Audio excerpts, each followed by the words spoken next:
Bom dia, bom dia, bom dia! Sexta-feira chegou, meu Deus do céu! Semana tá acabando, já estamos aqui, sexta-feira 13. Hoje é o dia das bruxas, sexta-feira 13, sexta-feira 13. A última sexta-feira das eleições, o último dia útil das eleições. Meu Deus do céu, já aproveitando, já dessa vez é no começo do vídeo, hein? Me ajudem aí, gente, chegando aí agora é a hora, hein? Vamos lá, tá na mão de Deus, né? Vamos ver o que é. Eu também não tô assim, nossa, porque se perder, vou sair pulando das coisas. Não. A gente tem uma expectativa, né? A gente quer saber se é ou não é, né? Não sei se é missão ou se não é missão. Acho que a gente cria uma expectativa, né? A gente sabe que, mesmo sendo missão dada por Deus do plano espiritual, por mais que o plano espiritual toque por intuição das pessoas, eu também tenho que fazer a minha parte, né? Então é por isso que a gente faz a mínima de publicidade. Inclusive aqui em Campinas, Ricardo Minarro, 55156. Esse é o número para votação. Ah, não esqueçam, viu, gente? Vocês são de vários lugares de cidades. Primeiro lugar é o vereador que vota, depois o prefeito, viu? Às vezes tem desenho igual aqui, ó. Partido às vezes coloca o prefeito na frente e às vezes a pessoa acha que é para prefeito primeiro e apertar enter, vai pular o voto para legenda, depois ele fala, não consigo votar pro vereador. Tem que tomar cuidado disso daí, tá?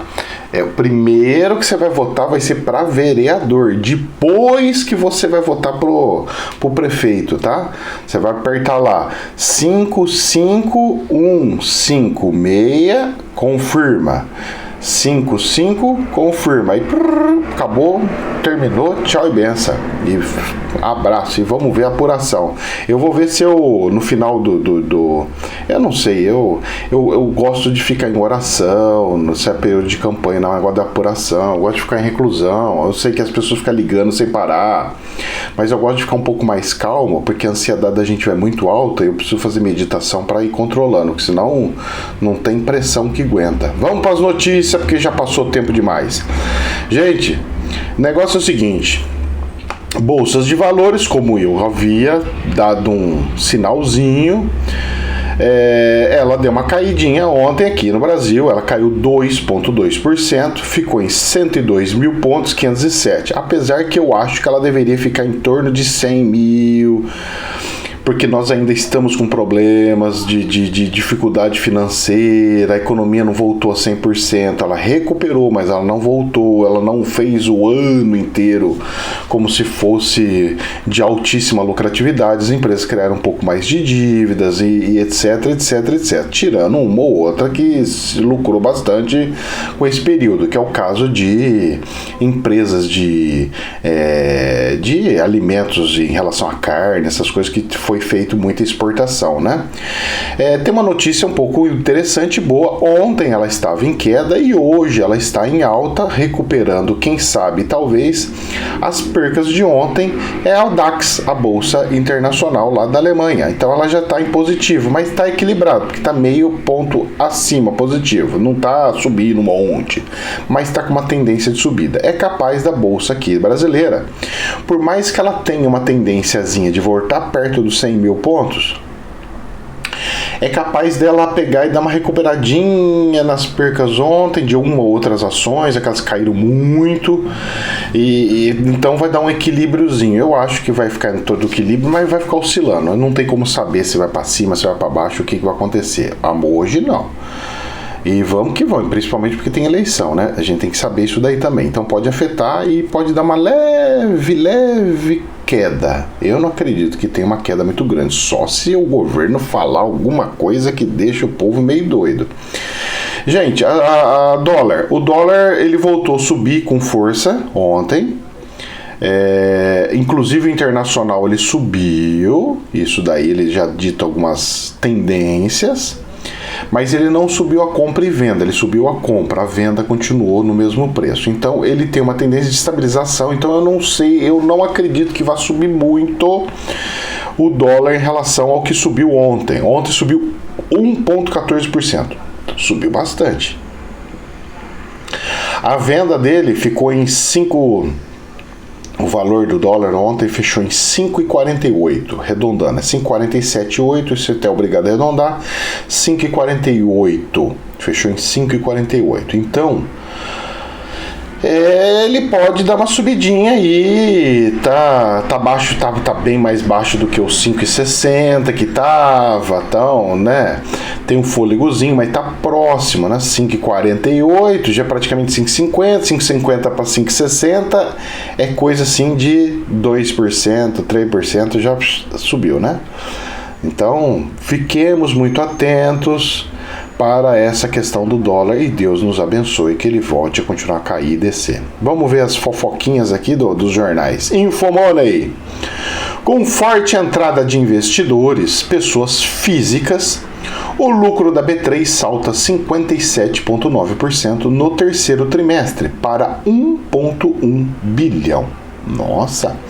Operadora da Bolsa Brasileira também registrou forte avanço na receita e no EBITDA do período e reduziu a projeção para endividamento em 2020. Isso aconteceu por quê? Porque os bancos estão dando muito baixa rentabilidade e muitos estão querendo aprender a mexer com ações. E outra coisa que facilitou muito, que isso daí eu tenho que tirar o chapéu pro Paulo Guedes, foi que ele tirou aquela taxa de custódia. Aquilo lá era um absurdo, aquilo lá comia o nosso dinheiro, é como se fosse pagar manutenção de conta. Não dá, né? Pô, não dá. Então foi retirado isso daí, que facilitou. Eu mesmo voltei a entrar porque tiraram isso daí, porque tem ações que eu queria comprar e largar lá, como se fosse um dinheiro guardado. Eu comprei, tem um dinheiro guardado, larga lá, deixa em ações lá, porque pelo menos fica lá. Entendeu? Nesse sentido, mas, em todo caso, vamos ver nas cenas do próximo capítulo. Beneficiada pelo atual cenário de juros baixos no país e aumento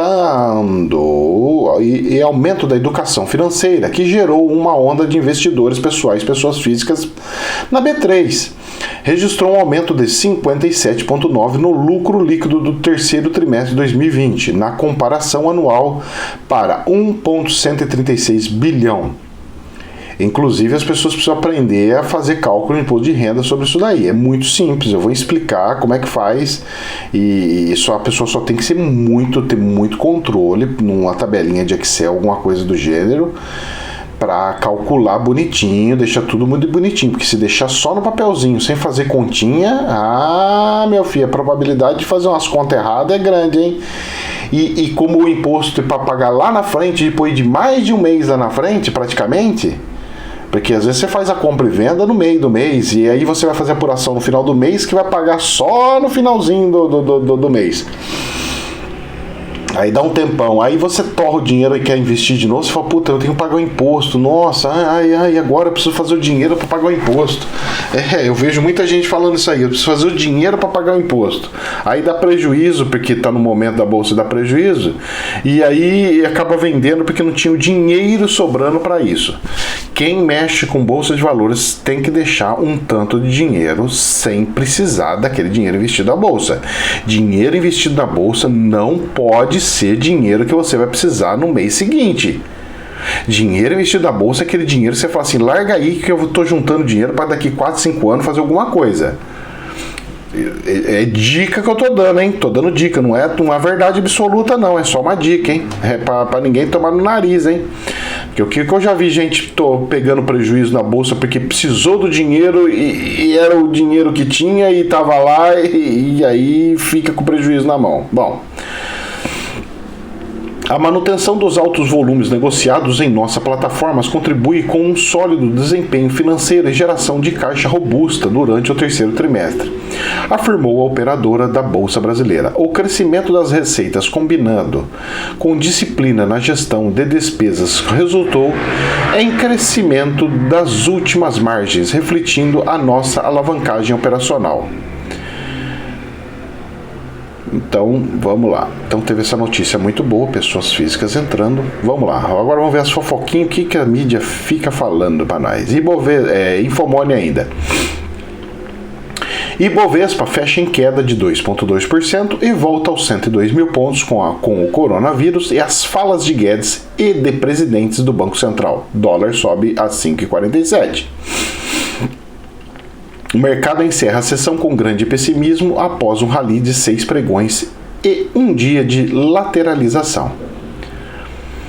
O Ibovespa fechou em queda nesta quinta-feira, após as falas do ministro da Economia, que disse que houve uma segunda onda de coronavírus no Brasil. E não houve, meu filho, não houve não. Como está ocorrendo na Europa e nos Estados Unidos. Não houve e não está mostrando isso. Então é uma mentira, ele está falando, mas não... Para que falar um negócio desse? O ministro da Economia não pode falar uma coisa dessa não. Sem ter certeza, deixa a pessoa da saúde falar disso. Não fala ele, rapaz. Nem o ministro da saúde falou, ele vai e fala. Falasse que tem lá na Europa e tal lá, que sempre puxando a sardinha para segurar o mercado, para não deixar o mercado preocupado. E na Europa e Estados Unidos, o governo precisará estender o estado de calamidade e prorrogar o auxílio emergencial. É isso aí que eu queria falar uma coisinha com vocês, porque é o seguinte, apesar que é na próxima que eu vou falar, vamos terminar de ler aqui. Guedes ressaltou que o plano A ainda é que a pandemia vai arrefecer e o programa social cairá junto. Lá fora, os presidentes do Federal Reserve, do Banco Central Europeu e do Banco Inglês mantiveram um tom de cautela na economia, apesar dos resultados promissores da vacina. Não quero ficar muito entusiasmada com essa vacinação, porque ainda há incertezas, afirmou Lagarde, ao passo que Powell diz que é muito cedo para avaliar com alguma confiança as implicações para curto prazo. Com o vírus se espalhando aos próximos meses pode ser desafiadores, completou o cara do Fed. Nos Estados Unidos, os índices fecharam em baixa, Dow Jones caiu 1,08%, o S&P 500 recuou 1% e o Nasdaq teve queda de 0,65%. E assim foi as fofoquinhas das ações. E vamos passar para frente. Ainda na Infomoney, Guedes, prorrogação do auxílio se houver segunda onda, não é possibilidade, é certeza. Então ele fala numa nota que vai ter, já tem segunda onda, depois ele pega e vai mudando. Ele fica nessas palavras soltas que não é bom. O ministro da Economia não pode ficar falando essas coisas. Tem que segurar muito a língua, não pode abrir a boca de jeito nenhum. Outra coisa que tem que falar aí, vamos ver, vamos lá. Pelo que eu me lembre, pelo que eu saiba, o governo conservador, ele prezava dar a varinha do que o peixe. E o auxílio não é varinha e é o peixe. Começa por aí. Segunda situação. Um cara de liberalismo, como se diz o ministro e como se diz a equipe, não deveria dar dinheiro para as pessoas físicas, e sim auxiliar pessoas jurídicas. Ele poderia ter esse auxílio até o MEI, ponto. Mas e as pobrezinhas que tinha a Bolsa Bolsa Família? Mas veja bem, aquilo lá já não era suficiente para matar a fome das pessoas? Você está entendendo como é que é estranho a coisa? Entrou parte política no meio e se aceitou. E outra coisa, o correto, se é um salário mínimo para viver, então teria que ser um salário mínimo. E para dar um salário mínimo, a pessoa deveria fazer algo em troca. E como que deveria fazer algo em troca? Primeiro, se for empresário, produzir, continuar movimentando a economia. Porque movimentando a economia faz com que o governo volte a receber produtividade e receita. Segundo, pessoa física, se quer receber um salário mínimo, então ele deveria estimular, por exemplo, trabalho. Então, você procure a junta militar da sua cidade que você vai receber o seu auxílio. E você vai ter que trabalhar. Vai ser tal horário, tal horário. Se você não quiser, o problema é teu. Se você estiver com dificuldade e precisar do dinheiro, e precisar estar desempregado e precisar do dinheiro, pode procurar a junta militar. Procura a junta militar vai pegar e vai rasgar obra de recapeamento na cidade, obra de pintura nas escolas, já que ela está fechada, reforma e pintura nas escolas, e vai fazer usando a mão de obra. Isso eu penso e gostaria que fosse assim. Eu penso assim. E eu gosto assim. Mas não é o que eu vejo. O que eu vejo é um governo do PT, em vez de ser vermelho, verde. É isso que eu tô vendo. Eu tô vendo o mesmo governo do PT, mas de cor diferente. Um é vermelho, o outro é verde. Mas tá a mesma coisa. Populismo é igual, assistencialismo é igual, as coisas tudo igual. E aquela questão de dar a varinha e não o peixe, eu não estou vendo e não estou vendo mais. Era prometido isso e eu gostava muito dessas promessas no começo. Parece que fui enganado. Mas vamos lá. É uma das coisas que me deixa muito triste e revoltado. Eu não tenho amor platônico por candidatos e nem coisas do gênero. Ainda na Infomoney, proposta do Banco Central prevê operação cambial em bancos, graças a Deus, sem necessidade de corretora. Isso barateia o custo ao permitir que sejam fechadas operações de câmbios agregadas e não individuais por clientes. O Banco Central abriu nesta quinta-feira, dia 12, uma consulta pública para desburocratizar e facilitar a partir do próximo ano a realização de operações cambiais, como transferências de valores por pessoas entre o Brasil e o exterior. Uma das medidas propostas possibilita que os bancos e instituições de pagamento possam realizar essas transferências sem necessitar de uma corretora. Isso baratearia o custo ao permitir que seja fechado operações de câmbio agregadas e não individuais por clientes. As corretoras continuarão em funcionamento, mas o usuário também passa a ter a alternativa dos bancos. Isso é muito bom, viu, gente? Isso é uma notícia abençoada. Ao invés do cliente precisar procurar necessariamente uma corretora para fechar uma operação cambial individual, ele poderá fazer essa transferência pelo site ou pelo aplicativo do seu banco. Por isso acreditamos em maior competitividade nesse setor, nesse serviço. E a instituição poderá fazer apenas uma operação agregada com todos os clientes, assim como já ocorre no segmento dos cartões de crédito, explicou o chefe da divisão do Departamento de Regulação Prudencial e Cambial do Banco Central.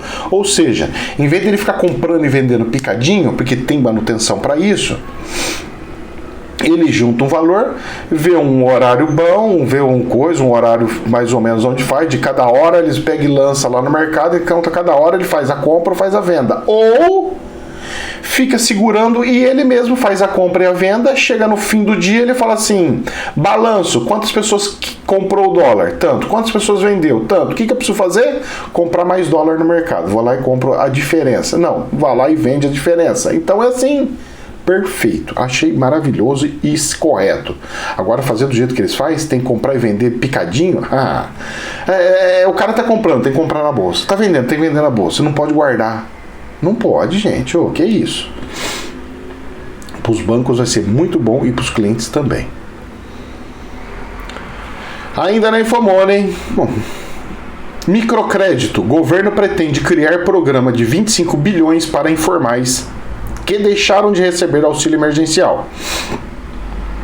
Para os beneficiários, o valor dos empréstimos pode ficar entre 1,5 mil, 1.500 e 5 mil reais. O governo pretende criar um programa de microcrédito para os trabalhadores informais que vão deixar de receber o auxílio emergencial, aqueles 300 que é a prorrogação, cuja vigência expira no fim do próximo mês, também do término total. O assunto foi discutido pelo ministro da Cidadania, Onyx Lorenzoni, na última terça-feira com o presidente do Banco Central, Roberto Campos Neto. Segundo apurou o Estadão Broadcast, a Caixa Econômica Federal, banco oficial que foi responsável pela operação do pagamento do auxílio, já tem condições hoje de oferecer 10 bilhões para financiar a nova linha de crédito. Esse valor, porém, poderia chegar a 25 bilhões com implementação de outras medidas em estudo. Para os beneficiários, o valor do empréstimo pode ficar entre 1.500 e 5 mil. O fim do auxílio emergencial é uma convicção do Ministério da Economia. A avaliação do governo é de que não há espaço fiscal para dar mais dinheiro a fundo perdido aos informais. Por isso, a meta seria ajudá-los a ter autonomia para trabalhar. Perfeito! Isso mesmo! Muito bem.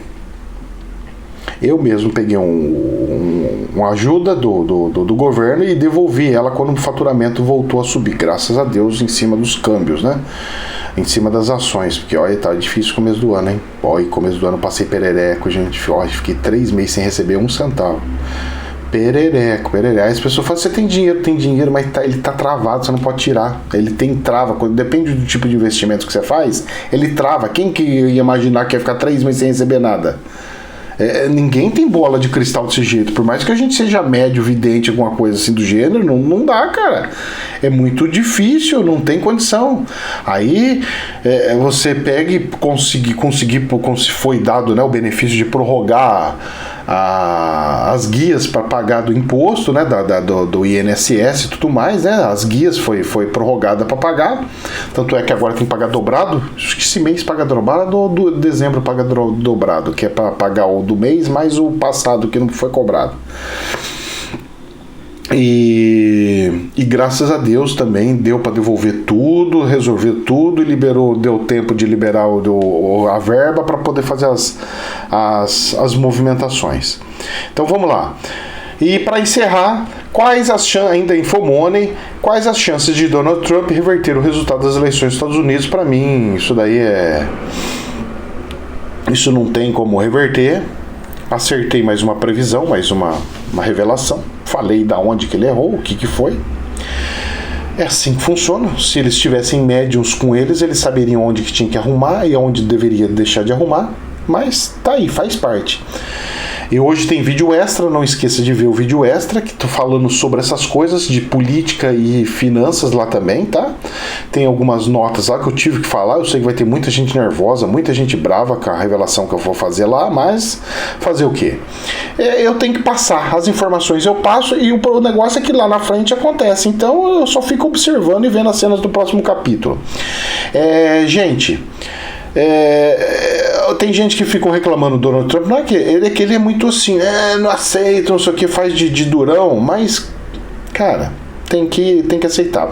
Ele tá certo, professor, de pegar e questionar, tá certo, é um direito dele, ele tem esse direito, ele deve fazer isso, para tirar todas as dúvidas, mas depois que tirou as dúvidas, ele não pode mais bater e falar, não, aí ele tem que aceitar de fato, falar, ok, parabéns, você ganhou e tal.